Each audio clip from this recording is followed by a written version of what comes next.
Hi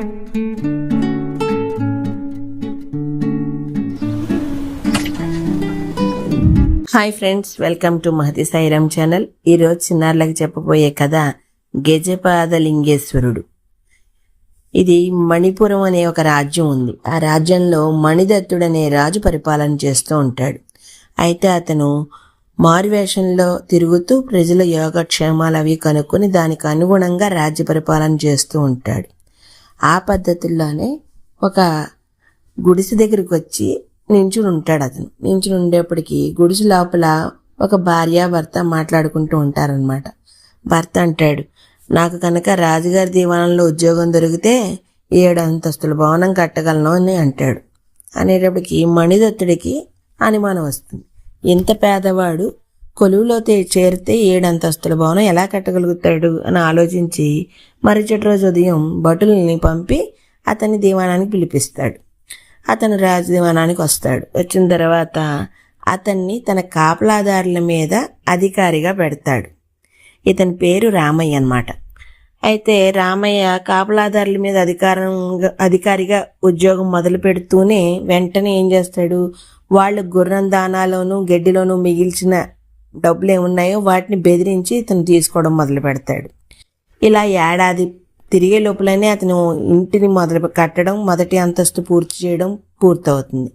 ఆ విషయం రాజుకు తెలుస్తుంది. తెలిసి సరే వీడిని ఇక్కడి నుంచి తీసేసి వేరే చోట వేయాలనుకుని ఇటు వాళ్ళు ఉంటారు కదా, ఏనుగులను కాచేవాళ్ళు, వాళ్ళ మీద అధికారిగా వేస్తాడు. వేస్తే అక్కడ రాబడి ఇంకా బాగుంది. అందుకని వాళ్ళను కూడా బెదిరించి అక్కడి నుంచి 6 నెలల్లోనే 2వ అంతస్తు కడతాడు. ఆ విషయం కూడా రాజుకు తెలుస్తుంది. తెలిసిన తర్వాత వీడు ఇలా కాదు, వీడిని ఇక్కడ అక్కడ ఉంచడం కాదని చెప్పి సముద్రం దగ్గర వేస్తాడు. అక్కడ వాడికి కావలసిన సరంజామా అంతా పెట్టి వాడిని సముద్రం ఒడ్డున కూర్చోమంటాడు ఓ పాక వేసి. అయితే వీడంటాడు, వెళ్తాను మహాప్రభు, అయితే నన్ను అక్కడికి పంపుతున్నట్టుగా మీరు రాజముద్రతో ఒక పత్రం నాకు ఇవ్వండి అని చెప్పి అడిగి తీసుకుంటాడు. అంటే సరేనని రాజముద్ర వేసి ఒక పత్రం ఇచ్చి వాడిని పంపిస్తారు. వాడు అక్కడ కాగితం పెట్టుకుని ఆ పాకలో వాడి సామాను అవి సర్దుకుని అక్కడ కూర్చుని ఉంటాడు.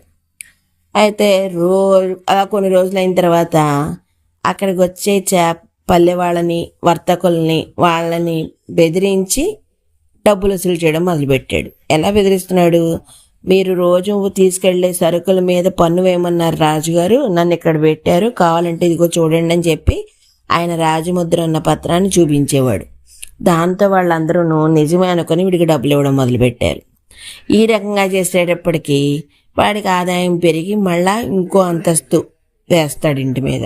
ఆ విషయం కూడా రాజుగారికి తెలుస్తుంది. వీడిని ఎక్కడ పెట్టినా డబ్బులు సంపాదిస్తున్నాడు, ఇలా కాదని చెప్పి వాడిని ఒక ఎడారి ప్రాంతంలో వేస్తాడు. అక్కడ వాడు తప్ప ఇంకెవరు ఉండరు. అప్పుడేం చేస్తాడో చూడాలని చెప్పి వాడి తిండికి సరిపడా సామాగ్రి అంతా ఇచ్చి వాడిని ఎడారిలో వేస్తాడు. వాడు అక్కడ పాకేసుకుని ఆ ఎడారిలో ఉంటాడు. అలాగా కొన్ని రోజులు నడుస్తుంటేను ఆ ఎడారిని దాటుకుని వర్తకులందరూ మణిపుర రాజ్యానికి రావాలి వర్తకం చేయడానికి. అలా ఒక ఏనుగు మీద వర్తకుడు మణిపూర్ రాజ్యానికి వెళ్తూ ఉంటాడు. అయితే ఒక చోట కొంచెం తేమగా నేల ఉండడంతో ఆ ఏనుగు పాదం వేయగానే ఆ పాదం భూమి లోపలికి దిగబడుతుంది అనమాట. దాన్ని నెమ్మదిగా బయటకు తీసి ఆ వర్తకుడు వెళ్ళిపోతాడు.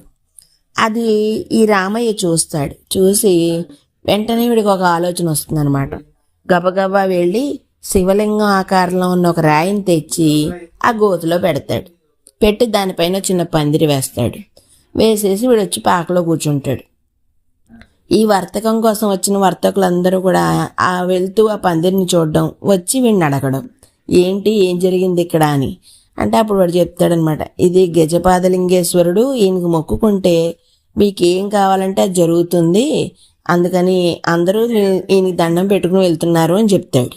అనగానే వర్తకులందరూ కూడా మా వ్యాపారం బాగా వృద్ధిలోకి రావాలి, వస్తే కనుక మేము ఎంతో కొంత మీకు వేసుకుంటామని చెప్పి ఆయన దగ్గర దండం పెట్టుకుని అక్కడి నుంచి వర్తకానికి బయలుదేరి వెళ్ళడం మొదలుపెట్టారు.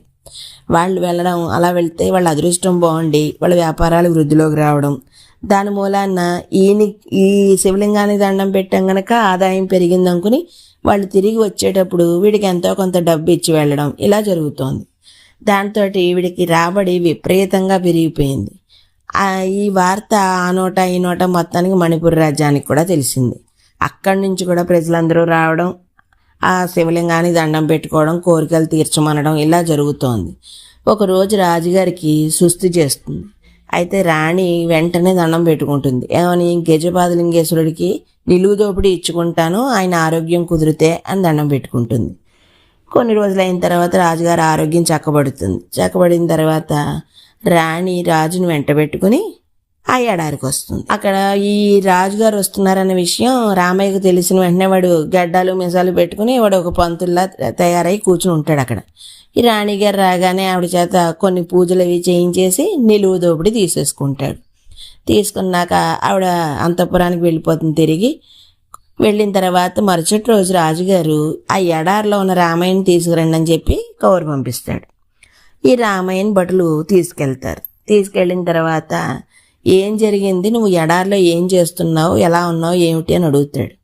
అడిగితే వీడంటాడు, నాకు ఏ రకమైన దండన వేయకుండా, నన్ను ఏమీ చేయకుండా, నాకు ఏ శిక్ష పడకుండా చూస్తానంటే నేను మీకు జరిగినట్టు చెప్తానంటాడు.